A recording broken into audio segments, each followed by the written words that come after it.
Kannappa cinema block buster 500 కోట్లు పక్కా వస్తుంది అని రివ్యూవర్స్ అయితే చెప్తున్నారు. అంటే అందరూ పాజిటివ్ రివ్యూనే వస్తున్నారు, ఎక్కడ నెగిటివ్ రివ్యూ అయితే లేదు. మరి మీరేమంటారు? కలెక్షన్స్ చూస్తే బాగానే వస్తాయంటారా? ఆల్రెడీ బాగానే వచ్చాయి. ఫస్ట్ డే కలెక్షన్స్ కూడా బాగానే వచ్చాయి. పాన్ ఇండియా వరకు అయితే 5 కోట్లు ఎంతో కలెక్ట్ చేసింది అన్నారు. వరల్డ్ వైడ్గా ఎంతో నాకు ఐడియా లేదు. బట్ అంటే ఆక్యుపెన్సీ కూడా ఫస్ట్ ముందు అడ్వాన్స్ బుకింగ్ ఉంటుంది కదా, అడ్వాన్స్ బుకింగ్ కూడా ఒక్క తెలుగు స్టేట్స్లో 55% ఎంతో వచ్చిందంట. అంటే సగం మందే బుక్ చేసుకున్నారు. తమిళ్ మళ్ళీ కొంచెం తక్కువ ఉంది, కన్నడ తక్కువ ఉందంట. తమిళ్ 13%, కన్నడం ఒక 15%, మళ్ళీ మలయాళం 40% వరకు ఆక్యుపై అయిందంట. ఎందుకంటే అక్కడ మోహన్ లాల్ గారు ఉన్నారు కాబట్టి అలా అనుకోవడం. ఎందుకంటే ఆయన రిలీజ్ చేయడం కూడా మోహన్ లాల్ గారే భుజానికి ఎత్తుకున్నారు అక్కడ రిలీజ్ చేయడానికి. సో నార్త్లో మొన్న ప్రివ్యూ వేసినప్పుడే అందరూ ఏం చెప్పారంటే, నేషనల్ మీడియా వాళ్ళు, విష్ణు అనే పర్సన్ తెలియదు కానీ బట్ కన్నప్ప క్యారెక్టర్ అతను బాగా చేశాడు, మోహన్ లాల్ బాగా చేశాడు. ప్రభాస్ గురించి చెప్పాల్సిన అవసరం లేదు. And more over Akshay Kumar గారు ఉన్నారు. బట్ మోహన్ లాల్ గారికి విష్ణు గారికి ఎక్కువ మార్క్స్ పడ్డాయని నార్త్ మీడియా వాళ్ళు, నేషనల్ మీడియా వాళ్ళు ఇచ్చిన కితాబ్ అది.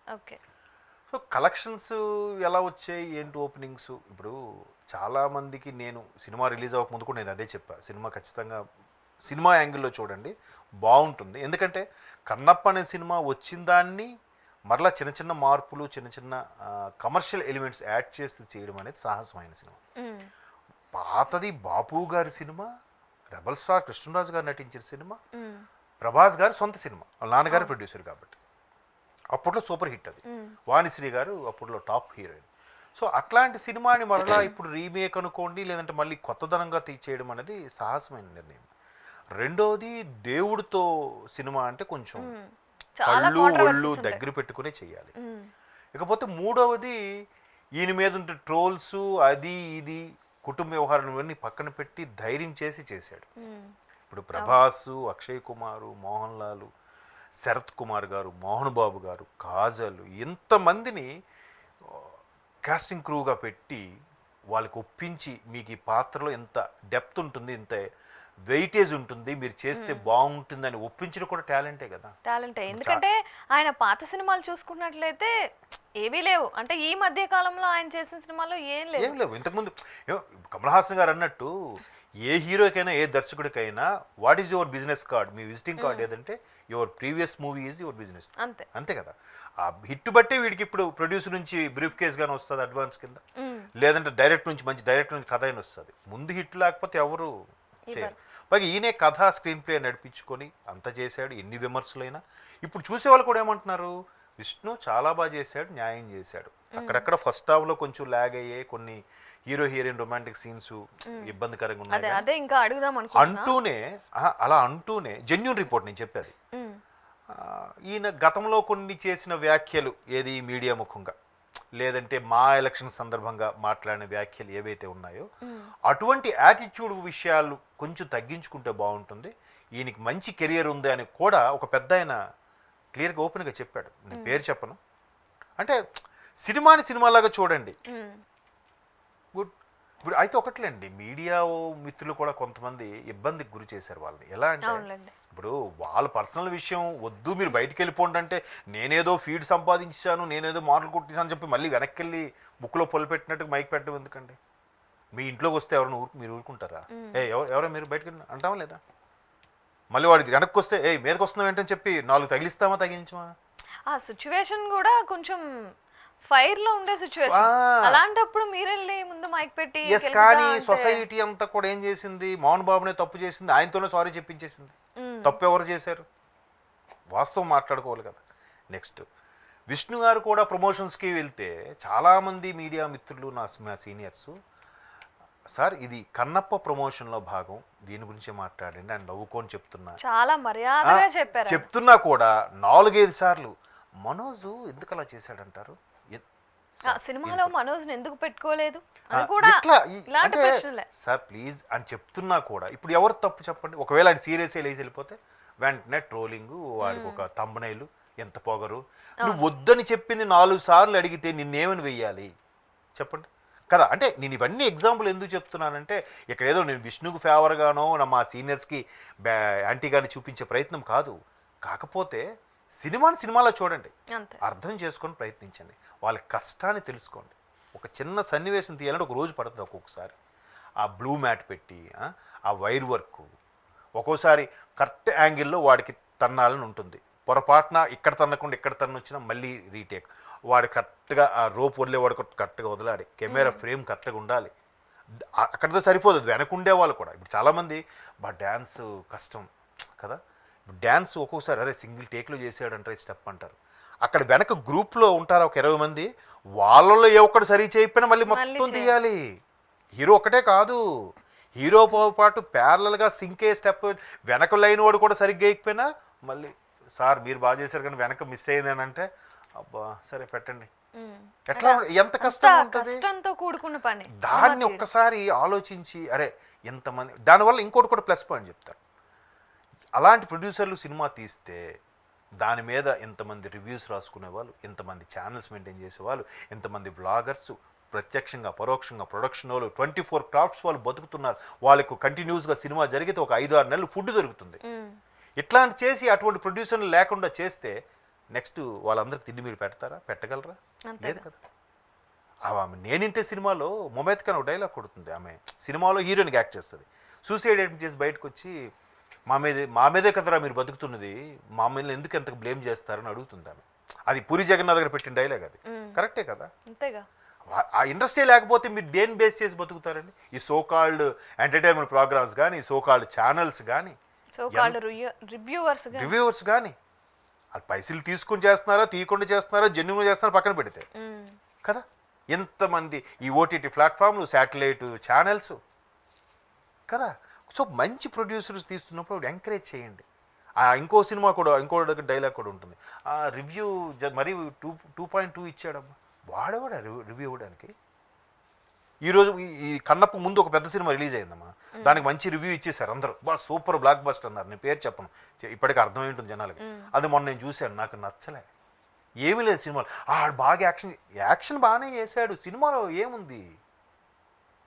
ఈ పర్టికులర్ హీరో యాక్షన్ బాగా చేశాడు, ఓకే, సినిమాలో దమ్ము లేదు, అయిపోయింది, తేలిపోయింది. నేను ఒరే ఎంత హిట్ టాక్ వచ్చింది కదరా అని అడిగాను. మా ఫ్రెండ్స్ కూడా ఏమోరా, మా మేనల్లుడు ఉన్నాడు, ఏమమ్మా అట్లా అన్నారు, నేను చూసాను, నాకేమో నచ్చలేదు అన్నాడు వాడు.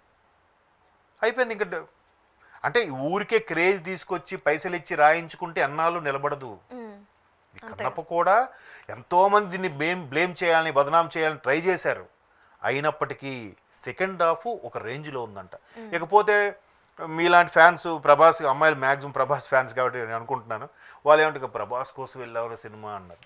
ప్రభాస్ కూడా అంత సూపర్ స్టారు, గ్లోబల్ స్టార్ కదమ్మా, వరల్డ్ వైడ్ ఫ్యాన్స్ ఉన్నారు. మరి ఆయన అట్లాంటి చిన్న చిన్న క్యారెక్టర్లు చేశాడంటే అక్కడ సినిమాలో దమ్మా, పాత్రలో దమ్మా, లేదా విష్ణు ఫ్రెండ్ అని చేసేస్తాడా? చేసేడు కదా. విష్ణు ఫ్రెండ్ కదా అని ఏది పడితే ఆ క్యారెక్టర్ చేసేసే చేయరు కదా. ఎందుకు చేస్తారు?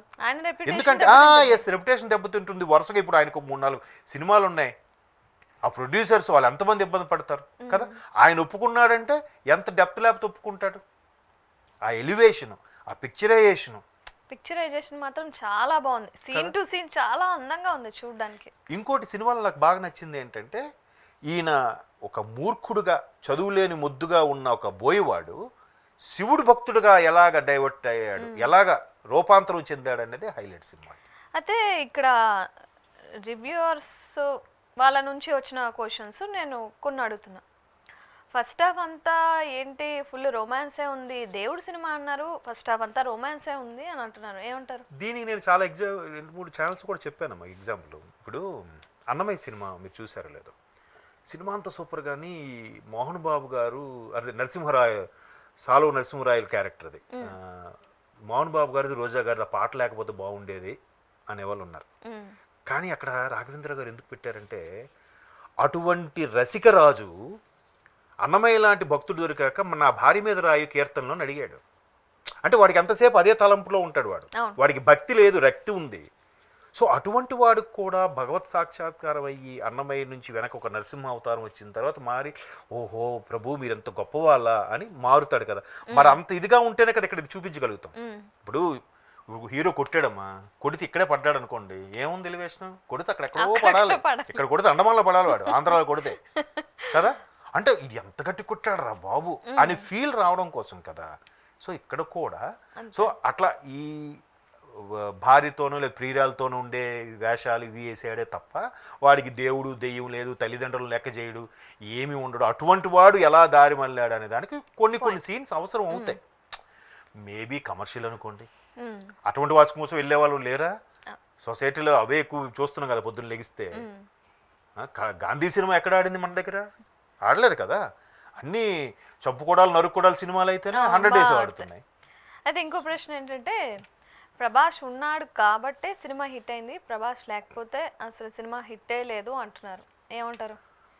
పోనీ ప్రభాస్ కోసమే ప్రేక్షకులు రప్పించాడు అనుకుందాం, అది విష్ణు తెలుగుకి హ్యాట్స్ ఆఫ్ చెప్పొచ్చు కదా. ఆ క్యారెక్టర్ని ప్రభాస్ని ఎందుకు అనుకున్నాడు? మేబీ ఇంత ఖర్చు పెడుతున్నాం కాబట్టి కమర్షియల్ పరంగా మాకు కనీసం ఓపెనింగ్స్ ఏం రావాలని ఉద్దేశంతో పెట్టాడేమో.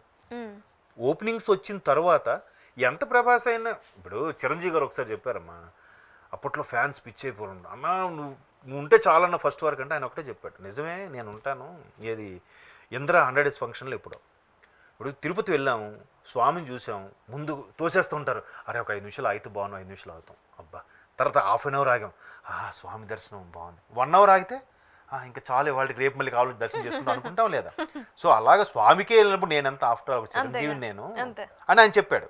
అలాగే ఎంత సినిమా దమ్మున్నా ప్రభాసే కంటిన్యూస్గా ఉంటే చూస్తామా? ప్రభాస్ తగ్గ ఎలిమెంట్స్ అన్నీ ఉంటేనే సినిమా. ప్రభాస్ కనబడి ఇంకెందుకు, ప్రభాసే అలాగా ఇటు తిరుగుతూ సినిమా చేసిమనండి, ప్రభాస్ కోసం వచ్చామంటున్నారు. ఎందుకు అంతెందుకు, ప్రభాస్ సినిమాలే ఫెయిల్ ఉన్నాయి కదా. రాధేశ్యామ్ ఏమాడింది, ఆదిపురుష్ ఏమాడింది, పైగా రామాయణం స్టోరీని పెడితే ఆదిపురుష్ ఎందుకు ఆడలేదు? ప్రభాస్ కోసమే వెళ్ళాము అని అంటే కథలో దమ్ము ఉండాలి కదా. ఎగ్జాక్ట్లీ. చూపించే విధానం, ఎలివేషన్, ఆ రుద్ర క్యారెక్టర్కి ఎంత బాగున్నాడు మనిషి, ఆ నామాలు జులపాలు హెయిర్తో కరెక్ట్గా సూట్ అయ్యాడు. అక్షయ్ కుమార్ కూడా చూసారా, పాత తరం శివుడిలాగా పెద్ద పెద్ద పాములు పెట్టేసి ఏదో కన్ను బొమ్మ వేసి జస్ట్ చిన్న గీత, కన్ను ఎప్పుడు మూసే ఉంటుంది అంతే కదా, తెరిచినప్పుడు పెద్దదవుతుంది. బట్ మనకు కొన్ని మేకప్లు అబ్జర్వ్ చేస్తే సగం తెరిచిన కన్నులాగా ఉంటుంది, తెరిస్తే ఇంకేమైనా ఉందా? సకల లోకాలు స్మాష్ అయిపోతాయి కదా, అంటే పురాణ గాథల ప్రకారం. సో కాబట్టి ఆ మేకప్ అన్ని ఎన్ని జాగ్రత్తలు తీసుకున్నారండి ఒక సినిమా. అంత 24 క్రాఫ్ట్స్ కష్టం. ఇప్పుడు అందరినీ మేనేజ్ చేసి, నిన్న విష్ణు ఆయన ఇంకోటి మాట కూడా చెప్పాడు, మనకి శ్రీకాళహస్తీశ్వరుడు స్టోరీ తెలుసు, తిన్నడు ఆఖరికి ఈవెన్ భక్త కన్నప్పలో కూడా కృష్ణరాజు గారు కూడా అదే క్యారెక్టర్ బాగా చేశారు. పొయ్యడానికి నీరు దోశలో తెస్తే కారిపోతుంటే నోటితో తెచ్చేది, ఇంగిలి పోస్తాడా కాలుతో కూడా, కాలు ఆఖరికి కన్ను తీసేటప్పుడు కూడా కాళ్ళు దానికి పెడతాడు, కన్ను ఎక్కడుందో కనబడదు కాబట్టి. దానికి వాళ్ళు సెన్సార్ వాళ్ళు ఒప్పుకోలేదంట నార్త్ లో. సో దానికి మళ్ళీ ఈ స్టోరీ, కథనం, దీనికి సంబంధించి బుక్స్ అని చెప్పి ఎక్స్ప్లెయిన్ చేసి ఫైట్ చేస్తే 1.5 నెలల తర్వాత వాళ్ళు ఓకే చేశారంట. అంటే అక్కడ కూడా కొంత పొలిటికల్ ఇన్ఫ్లుయెన్స్ అది వాడే ఉంటారు కదా, అది ఎంత తాపత్రయం చూడండి, ఎంత కష్టం కదా. అది ఏమి లేకుండా సింపుల్గా 4 గోడల మధ్య కూర్చొని ఇక్కడ అలా చేశాడు. కానీ డైరెక్టర్ నువ్వు చెయ్యి, నువ్వు రా చెయ్యి. ఈ రివ్యూలు చెప్పేవాళ్ళు కూడా ఇలా చేసాడు అలా చేసాడు, అలా కాకుండా ఈ సీన్ ఇలా తీస్తే బాగుండు అంటే ఒకసారి మీరు వెళ్ళి తీస్తే తెలుస్తుంది ఆ బాధ ఏంటి అని. ఆఖరికి దిల్ రాజు గారు ఏదో సినిమా కండి వెరైటీగా ఉంటుంది, మేము కింద కూర్చుంటాం మీరు పైన ఉండండి, నేను అడుగుతానంటే అడిగారు, మీలో ఎవరైనా ఈ సినిమా కథ విన్న తర్వాత 100 రూపీస్ స్టాంప్ పేపర్ మీద ఈ సినిమా ఖచ్చితంగా హిట్ అవుతుంది అని రాసి సంతకం పెట్టేవ్వండి, అదే సినిమా నేను ప్రొడ్యూస్ చేస్తాను. అలా ఎవరైనా చేయగలరంటే అందరూ సైలెంట్ అయిపోయారు. ఒక మేధావి మాత్రం ఖచ్చితంగా అండి నేను ఇస్తానండి అన్నాడు. చేయమని మీరు ఎంతవరకు చేయలేదే, ఎవరు చెప్పారు, మాటల వరకే. ఇంక దీనికి సంబంధించి ఎగ్జాంపుల్ చెప్పనా, ఆరెంజ్ సినిమా అప్పుడు ఫ్లాపు, ఇప్పుడు మొన్న 5 కోట్లు కలెక్ట్ చేసిందంట రీ రిలీజ్ కి. పోయిన డబ్బులన్నీ ఇప్పుడు వచ్చాయి. అప్పుడే ఇలాగ ఆడుంటే నేను ఇంత ఇబ్బంది పడేవాడిని కాదు కదా నాగబాబు గారు అన్నారు. అంటే సినిమా హిట్ ఫట్టు మన ఆ పర్టికులర్ మూడ్ ఆఫ్ స్టేట్, దానికి ప్యారల్ గా ఇంకో సినిమా లేదా కాంటెక్స్ట్ ఆ సందర్భ ప్రకారం వచ్చే టైం కూడా ఒక్కోసారి క్రూషియల్లే కదా. సో ఇవన్నీ తెలియనివి కాదు, కాకపోతే వాడు అడిగాడు కాబట్టి మనం తక్కువ అనిపించుకోకూడదని ఏదో మాట్లాడే అంతే. సో బాగుంది cinema. Thank you so much.